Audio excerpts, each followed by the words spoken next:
15 నెలల సుదీర్ఘ కాలం తర్వాత మరి ఇప్పుడు కేసీఆర్ గారు బయటికి రావడం పట్ల మాత్రం చాలా వ్యాఖ్యలు వినబడుతున్నాయి. అందులో ఇప్పుడు కాంగ్రెస్ ప్రభుత్వం అయితే చాలా రకాలుగా కూడా మాట్లాడుతున్నట్టు తెలుస్తుంది. అంటే ఇప్పుడు కేసీఆర్ గారు ఎందుకు బయటికి రావాల్సి వచ్చింది, ఏ వ్యూహంతో బయటకు వచ్చారు, మరి ఆ వ్యూహం ఏంటి అని కూడా తెలుసుకునే ప్రయత్నం చేద్దాం. మనతో పాటు పవని గౌడ్ గారు ఉన్నారు, అడిగి తెలుసుకుందాం. పవని గౌడ్ గారు, ఇప్పుడైతే మరి కేసీఆర్ గారు ఇన్ని నెలల నుంచి కూడా ఫామ్ హౌస్ కి పరిమితం అని చెప్పి కూడా ప్రభుత్వం, ఇప్పుడు తెలంగాణ ప్రభుత్వం అనింది, అలాగే ప్రతిపక్షాలు కూడా అన్నాయి ఎన్నోసార్లు. అంటే ఇంకా ఫామ్ హౌస్ కి పరిమితము, ఇక బయటికి రానియము అని కూడా ఛాలెంజ్ చేశారు సీఎం రేవంత్ రెడ్డి గారు. మరి ఇప్పుడు రావడానికి గల కారణాలు ఏంటి? కొంచెం కరెక్షన్ చేసుకోవాలి మీరు. అది ఫామ్ హౌస్ కాదు, ఫార్మర్ హౌస్.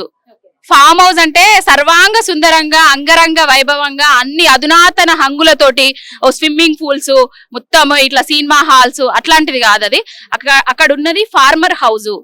ఒక రైతు అక్కడ వ్యవసాయం చేస్తున్నాడు. ఆ రైతు ఎవరంటే కేసీఆర్ గారు చెప్పిండ్రు, ఎప్పుడో చెప్పిండ్రు, నేను నాకు ఇప్పుడు ఒకవేళ అధికారం కోల్పోతే తెలంగాణ రాష్ట్ర ప్రజలే ఆగమైతారు. కేసీఆర్ గారు కనుక, బీఆర్ఎస్ పార్టీ కనుక అధికారంలో లేకపోతే రైతు బంధు బంద్ అవుతుంది.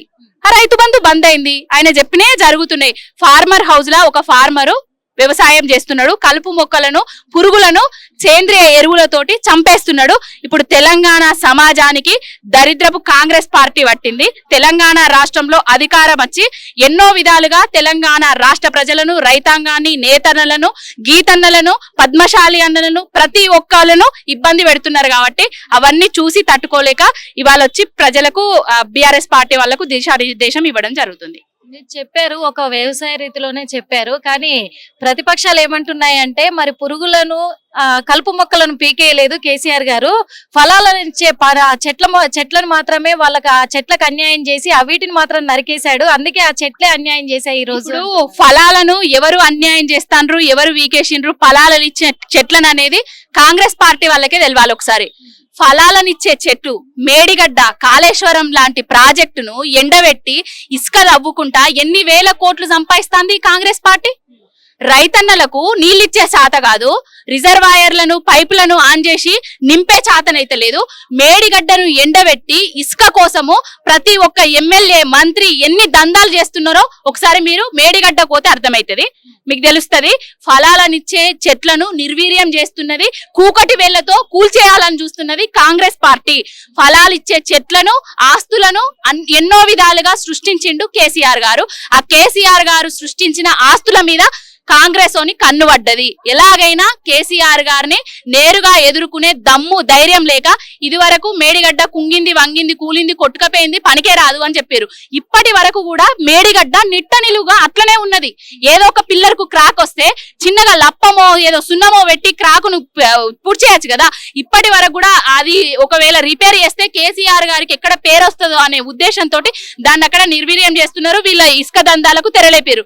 మొన్నటికి మొన్న సెక్రటేరియట్ ఏం జరుగుతుందో మనం చూసినాం కదా.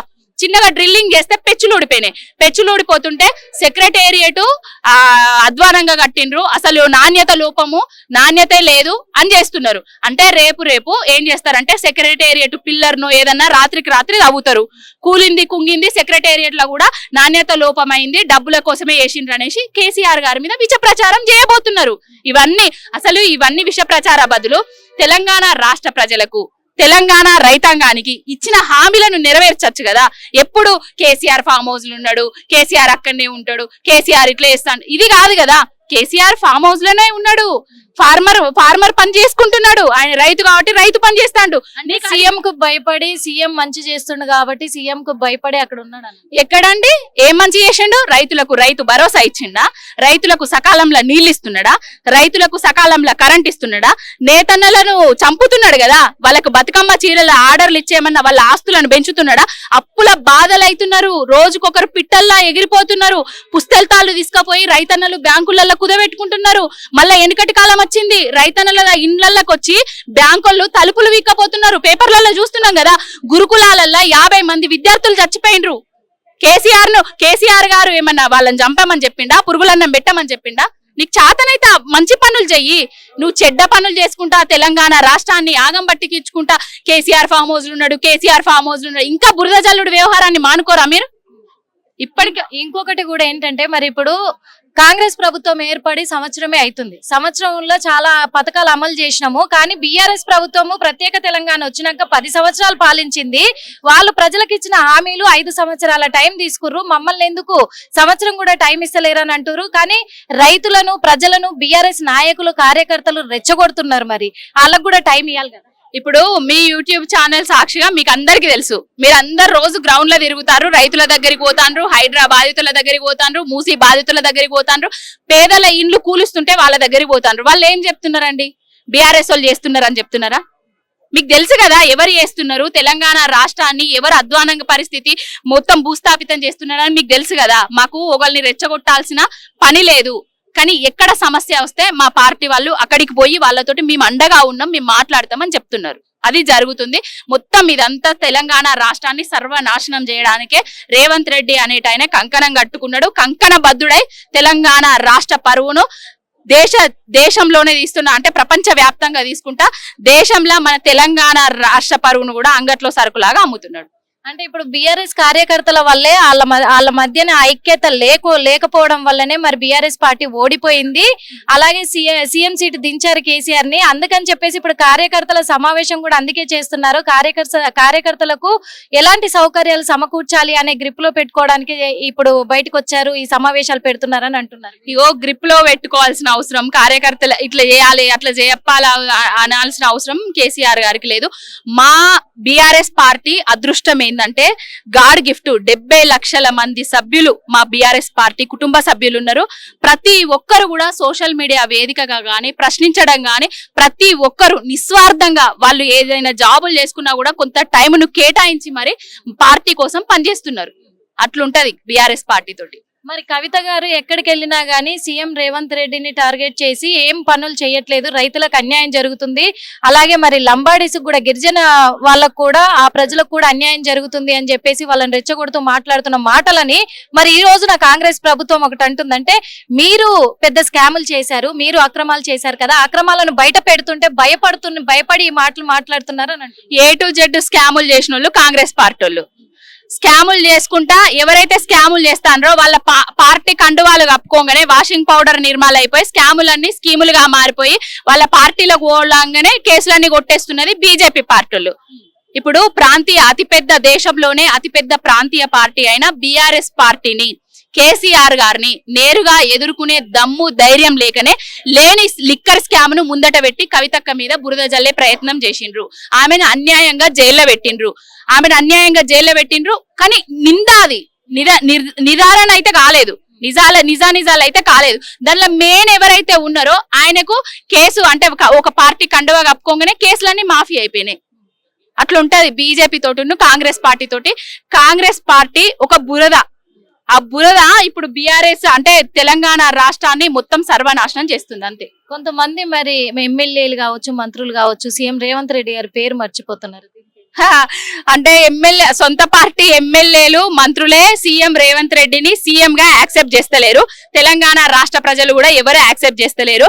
ఒక కనకపు సింహాసనం మీద సునకాన్ని కూసుండబెడితే అది బూడిదలనే వంటది తప్ప అది సింహాసనంకి కూసోని దాని లెవెల్ పెంచుకోదు అనేది రేవంత్ రెడ్డి చూసినాకనే అర్థమైపోతుంది తెలంగాణ ప్రజలకు. మరి ఇప్పుడు కేసీఆర్ గారు బయటకు వచ్చారు కదా, రేపు ప్రజలకి ఎలా ఉండబోతున్నారంటే ప్రజల కోసం వచ్చారా, పార్టీ కోసం వచ్చారా, ప్రభుత్వాన్ని నిలదీయడానికి వచ్చారా, లేకపోతే ఇప్పుడు కేసీఆర్ గారి పైన చేస్తున్న రేవంత్ రెడ్డి గారు చేస్తున్న వ్యాఖ్యలకు సమాధానం చెప్పడానికి వచ్చారా అంటే ఏ విధంగా ఉండబోతున్నారు? ప్రజల కోసమే వచ్చిర్రు. ఎప్పుడు ఆయన ఆశ శ్వాస అంతా ఎప్పుడు పడుకున్నా లేచినా కూర్చున్నా ఎప్పటి కూడా తెలంగాణ రాష్ట్ర ప్రజల గురించి ఆలోచిస్తారు. తెలంగాణ రాష్ట్ర ప్రజలు పడుతున్న కష్టాలను చూసి చెలించే ఇప్పుడు బయటికి రావడం జరిగింది. రేపటి నుంచి కాంగ్రెస్ పార్టీకి గాని వేరే పార్టీలకు గాని చుక్కలు చూపిస్తారు ఒక్కొక్కటి. ఇంకొకటి ఈ రోజు నుంచి అయినా ఇప్పుడు ప్రజల వద్దకు వెళ్ళే అవకాశాలు ఉన్నాయా? మరి ఇప్పుడు ప్రజలే ఆయన దగ్గరకు వస్తున్నారు. నిన్న తిరుపతి ఏడుకొండల వెంకటేశ్వర స్వామి దర్శనం లాగా అనిపించింది మాకు. నిన్న తలుపులు వలగొట్టుకొని కిటికీలు వలగొట్టుకొని ఆయనను చూడాలి, ఆయనను దాకాలి అనేసి ఎంత అభిమానంతో ఎక్కడో 1000 కిలోమీటర్ల దూరంలో ఉన్నా కూడా ఆయన దగ్గరకు వచ్చి కలవాలనే ఉద్దేశంతో బయట కూర్చోవడం జరిగింది. అది ఆయన రేంజ్ అంతే. మరి ఇప్పుడు మీరు సీఎం గారిని ఇప్పుడు రేవంత్ రెడ్డి గారిని సూటిగా ప్రశ్నిస్తూ ఉంటారు, ఆయనను టార్గెట్ చేసి మాట్లాడుతూ ఉంటారు. మరి మీకంటూ ఒక థ్రెడ్ ఏర్పాటు అయితే ఏం చేస్తారు?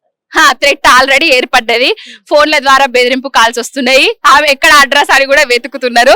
ఇంకొకటి ఏంటంటే నిన్న ఒక సిఐ టేకులపల్లి సిఐ ఖమ్మం నుంచి కాల్ చేయడం జరిగింది. మీ మీద FIR బుక్ అయింది అని చెప్పేసి.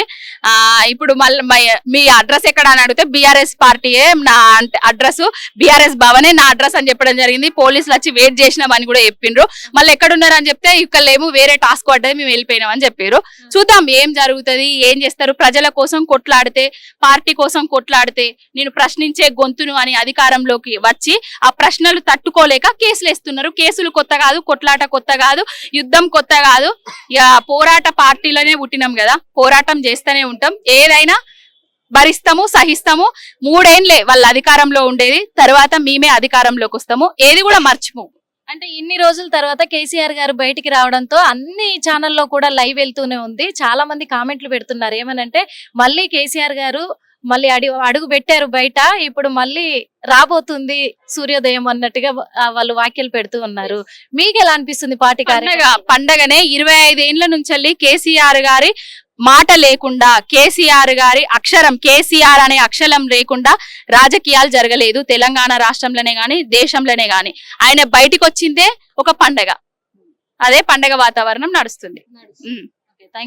హిట్ టీవీ యాప్, ఇందులో short news, live news, entertainment shows, movies, digital magazines తో పాటు మీ జిల్లా వార్తలను కూడా ఫ్రీగా చూడొచ్చు. అంతేకాదు KG నుంచి PG వరకు విద్యార్థులకు స్కాలర్షిప్ కూడా అందిస్తున్నాం. ప్రతి వారం 10 మందికి లక్కీ డ్రా ద్వారా ఒక్కొక్కరికి 10,000 రూపాయలు అందిస్తున్నాం. ఇంకెందుకు ఆలస్యం, వెంటనే హిట్ టీవీ యాప్ ని డౌన్లోడ్ చేసుకుని ఫ్రీగా ఎంటర్టైన్మెంట్ పొందండి. Hit TV app. Hit TV app. Please download hit TV app. Hit TV app ని ఫ్రీగా డౌన్లోడ్ చేసుకొని ఎంజాయ్ చేయండి. మీకు నచ్చిన ఎంటర్టైన్మెంట్ కోసం హిట్ టీవీ యాప్ ని ఫ్రీగా డౌన్లోడ్ చేసుకొని ఎంజాయ్ చేయండి. హిట్ టీవీ యాప్ ని డౌన్లోడ్ చేసుకుని ఆస్వాదించండి, ఆశీర్వదించండి. ఇంతమంది సెలబ్రిటీలు హిట్ టీవీ యాప్ ని డౌన్లోడ్ చేసుకోండి అని చెప్తున్నారంటే ఎంత మంచి యాప్ ఆలోచించండి. అమెరికా అమెరికా అమెరికా అమెరికాలో చదవాలనుకునే వాళ్ళకి విశ్వసనీయమైన పేరు మన శౌర్య కన్సల్టెన్సీ. UK లో 1 year masters. UK లో 1 year masters. 2 years work permit up to 5 years visa. Contact Saurya Consultancy. Contact 89851 89851.